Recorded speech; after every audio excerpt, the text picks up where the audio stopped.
live against forces was under no illusions about the task ahead on Friday night. Dundalk away. Yeah, very difficult game. Look, what I keep saying every week, the games are very difficult. We still have to work hard. I suppose, look at Dundalk, came second last year with Stephen Kenny in charge. You know, he's been around a long time, very good manager, and they would consider themselves being one of the big title contenders probably this year with Pats and Rovers. So huge task for us, you know, and obviously going, you know, up to their pitch as well, which we haven't done well on. But at the same time, look at we've started the season well. The attitude is good, and you know, at the same time, it's vital for us to go up there in a positive frame and see can we get a result. Did you get a chance this week, or when you did later in the week to train on an artificial surface? No, we train last today, you know, tomorrow and Thursday. So at least it gives you, just get used to the surface. Look, everyone knows it's a false surface. Everyone knows it's not the real deal. But you know, you just deal with the circumstances, and like we can't have any excuse going up there, you know, saying that the surface isn't this or that. We just have to go up and prepare properly, because at the end of the day, there's 3 points on offer, and we have to perform well. And you know, if we perform well, then we're capable of getting the result. So you know, I don't want to be using excuses like, you know, a pitch, even though everyone knows it's a huge advantage to the Dock at the end of the day. A lot of our lads have trained over the years in all weather, so you know it is difficult to get used to, but at the same time, you know, from my point of view, it's no excuse. We still have to go up there and play and try and get the result. And you probably were glad at the break as well this week, John. 3 games in 8 days. Yeah. Kind of took its toll, didn't it, on Friday night? Well, it did. I think, to be fair to Friday night, looking back at him, watching the video and stuff, it was. I just don't think, even in the stand, you could sense how cold it was on that pitch level, you know, and I know I'm getting old, and I certainly was frozen, but to be fair to the lads, I felt so. Go on.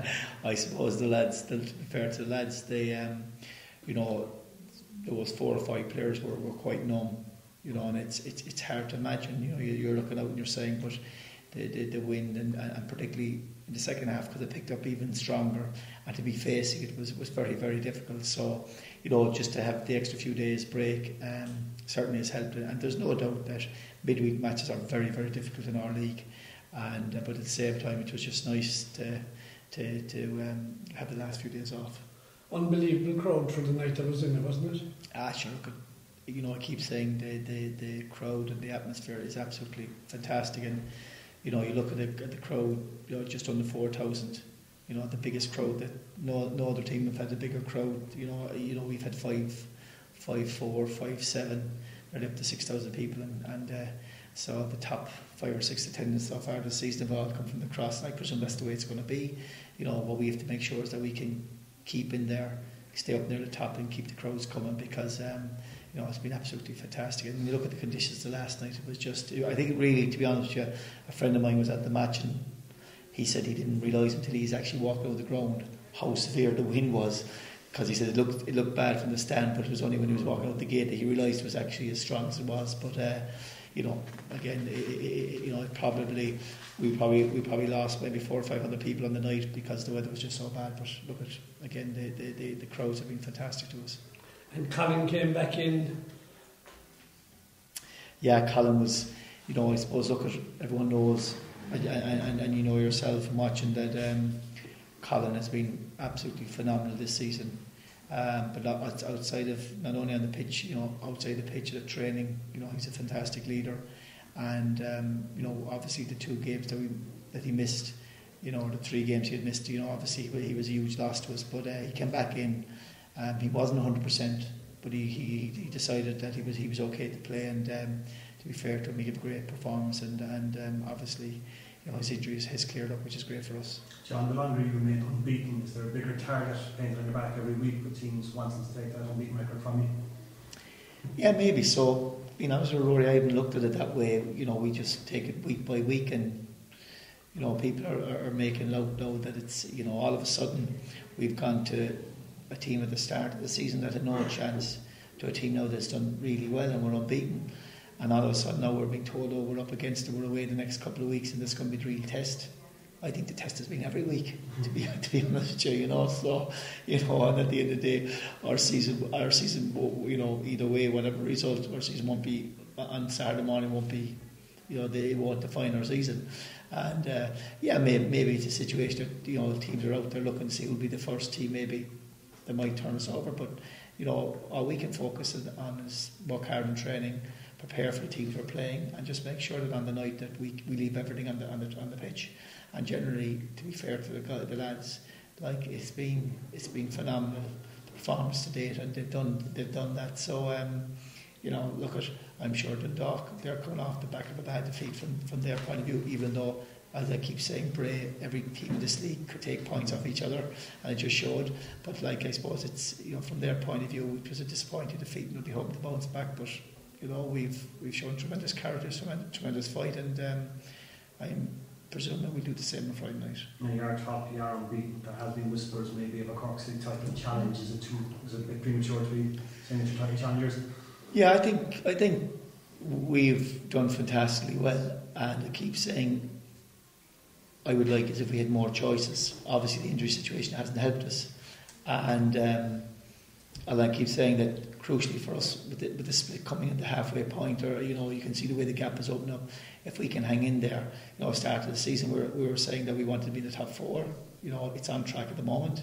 Long way to go, but it's very too early to be talking about anything from where we've come from. But at the same time, that's something that you look at. If you get into mid to late September, then obviously it's a different situation. At the moment, the crucial thing for us is that you have three of the big boys, Dundalk, Pats and Rovers around us. Sligo coming late. At the same time, like you say, we're the biggest supporter club in Ireland. We haven't the biggest budget, or we're nowhere near the likes of the top 4 or 5. But as I say, at the end of the day, money doesn't mean, money helps. You can see that. But at the same time, you have to have players with attitude and desire, and we have that in abundance. And I keep saying if we can hang into the halfway point in the top 4 position, but then maybe bringing 1 or 2 players during the break, it might give us the kick to hang in there till the end of the season. They're missing Stephen O'Donnell, their captain and kind of inspiration, really. He's out for the season, and the results have been poor. They got a 94th minute penalty against Athlone, and then they were beaten last week. You'll be hoping to add further misery, I presume. Well, they beat Athlone. The results, they beat Athlone with 3 points, but it was the 94th minute or the first minute, they still won the 3 points. And Stephen O'Donnell is out for them, and Stephen is a huge loss and a huge player. But I suppose, we've suffered more from injuries than anyone since the start of the season, with the likes of Morrissey, Elding, Rafter, all gone. So, and they haven't really played any part. Well, Rafter and Morrissey haven't. Anthony, unfortunately, played little. He's played only one game, but he's on the way back, and he's been on the bench. O'Donnell has been a huge loss to them, but the situation with Dundalk is they've got they brought in Higgins from Derry. They had Hoban on the bench last week, who's one of the top strikers, Montney. They have lots of choices, and they have a very strong 16-17 players. So while Stephen O'Donnell is a huge loss to them, for them, they have plenty of options, and that's why I suppose Stephen Kenny expects them to be up at the top of the table. Darren Denny back. Was it just a 1 match ban? Darren is back for this week. He served his 1 match. Obviously, we're expecting he'll probably get 1 more match, but it won't affect Friday night. It'll probably kick in for next week. So we know later today or tomorrow. But at the moment, he's available for Friday. Injury-wise, is it only Darren Murphy? Darren Murphy is the only player that's definitely out. 1 or 2 of the lads have strains and knocks and that, but we would expect that by Friday they're all okay. And obviously Morrissey still has to come back to training. We'll see due to come back to training next week, which would mean that he probably is 3 weeks away from being involved. And obviously Michael is long term. I know you don't like talking about individual players, but Johnny Dunleavy is really playing a captain's role, isn't he? Be it left back, be it centre back. Yeah, well, I think to be fair, he is, and Johnny's a good guy. But to be fair, I think it's all the lads have done fantastic, and you just we had Cavan has been thrown from right back to left back to right side of midfield. Lennon has gone from right back to left back. There's a lot of guys have been chopping and changed around just with the way the circumstances have. So, they've all done fantastic, and obviously Johnny has. But look, it's nothing then. We didn't expect Johnny because we made him captain for a reason, because I felt he has those qualities that he can step up to the mark, and plus the fact, I think, to be fair, I'd like to, while we're on it, give a special mention to Mark in goal, because I think he is a very underrated goalkeeper, and I think on Friday night he showed why he's the number one goalkeeper in this league, in my opinion, because whatever going outfield player trying to cope in those conditions, when you're a goalkeeper and you have incessant rain going in your face and wind in the second half, and I thought his handling was absolutely superb, and he made an absolutely fantastic save midway through the second half, and his catching and his handling was absolutely tremendous, and I think he didn't really get the credit for the performance, because we know how important he is to us, and I really thought on Friday night, all season he's been fantastic, but I thought Friday night was really an unbelievable goalkeeping display because of how difficult the conditions were. And I think at one stage, if you remember, he was going to come for a ball and he didn't, he stayed, and it literally hit the top of the net. The wind took it so much, and to have him to come and take balls out of the sky and defend in those circumstances is a tremendous achievement. But it just shows, his coolness, his composure, his experience, and I think on Friday night, even though an outfield player found it difficult, I think for a goalkeeper it was a really, really top class performance. Yeah, I think the keeper's reaction at the end, and he had the wind behind him. The ball still went through his hands, but we won't dwell on that. Well, I know that, and that's why supposed to be fair. Can't change it. No, look, at the end of the day, while it was a disappointing decision, no matter what's been said or what's been said on TV, everyone knows 100% was a goal. That's the reaction of their keeper. You said that because he knew he made a mistake, but look, he got the break, and that's just the way it is, Mark, John touched on it there. Friday night conditions absolutely horrendous for the goalkeeper. Yeah, to be fair, it was one of the hardest games or conditions I've ever had to play. Like John said there, especially in the second half, the way the wind and the rain was driving into us at the back four and all that was tough. Any ball they were getting over the half lane, they were just smashing them in the top of the goal, and obviously with the wind taking them in, it was difficult. But listen, their conditions you've got to deal with. Thankfully we got away with the draw. I know they had a few chances there towards the end, but I still think a draw was a fair result on the night that was in it. It would be nice to see, if it was a nice night, how the game would have went. I felt we had a stronger team, and I felt we would have been stronger. But listen, that's the way football is, and you can't predict weather conditions really, so you just have to get on with it. The kick-outs were phenomenal, because you were reaching maybe the half-a line and coming back into the penalty area. Yeah, it's the first time I ever seen centre-halves clearing a goal kick from with their heads after pinging them out. But no, it was really tough conditions. Like you were saying, you're talking about hitting the half line, you're trying to keep them low. But as soon as I left my boot, you could see the wind was catching straight away, and the way the balls are this year, they're very light and they move a lot. And obviously with the conditions that were there, they were catching the ball as soon as I left my boot. And lucky the lads we kept on the toes, But Dan Murray and Darren Denny, John Denny, whoever's playing there, to be fair, this year have been outstanding, and a lot of praise has to go to them as well on Friday night. 9 games in, only 5 goals conceded, no goals given away on the road. I mean, you were really benefiting yourself from a settled back four. Yeah, I think that's been a problem over the last couple of years. We have different fellas in centre half, right back, left back, but this year John seems to have his main back four and back five, and he's sticking to it, and obviously we're getting the benefits from it. The more I play with the lads in front of me, the more I play with Darren Denny, Dan Murray, John Denny, Brian Lennon, John Cavan, the more I play with these boys, obviously we get a good understanding. And like you see, we've 4 clean sheets, I think, already after 9 games. I think it was 4 clean sheets after 30 last year, I think it was something like that, So obviously a settled back five helps, and long may it continue. It's going to be a tough game Friday night, and if we can keep a clean sheet, we know we get a draw, and I think the way we're going at the minute, we could easily pick up 3 points. And John has just called you Ireland's #1 goalkeeper. How happy have you been with your own form personally? Yeah, obviously it's nice to hear that from the manager. Glad he's happy with me at the minute. I hope I can keep him that way for the rest of the season, obviously. But yeah, I've been happy with my performance. I've been working hard on pre-season, and obviously with Briss coming in, he takes me aside, he talks to me a lot. I think it's always good to get an experienced goalkeeper like Phil's opinion on things. And he talks me up throughout the game, and as soon as the game's over, he talks me through about it. Like, and no, obviously, Biscuit's been a huge help for me. You know, it gives me great confidence going into games. And like I said, long may that continue. Is like all it's about as a goalkeeper is clean sheets. The more clean sheets you keep, better chance you have of finishing the top 3, top 4. The plastic pitch up in Dundalk as well. How does it affect you as a goalkeeper with bumps and goal kicks and stuff like that? To be fair, I think the toughest part is obviously if a ball is coming over the top, sometimes the ball skids through to you, sometimes it checks up.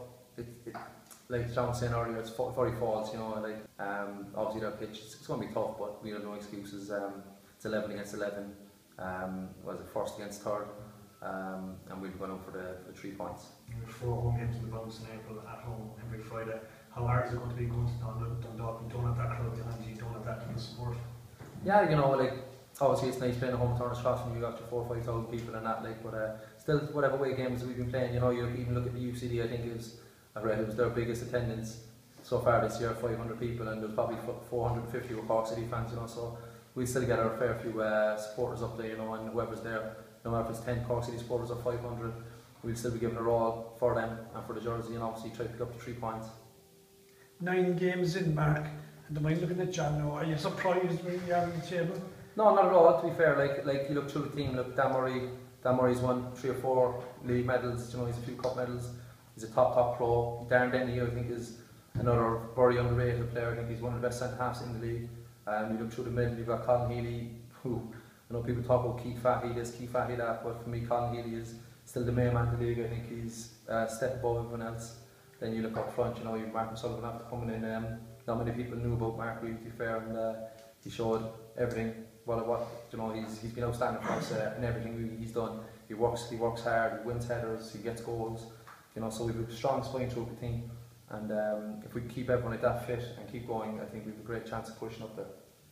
Mark, I think this is your 11th season, isn't it? Or 10th?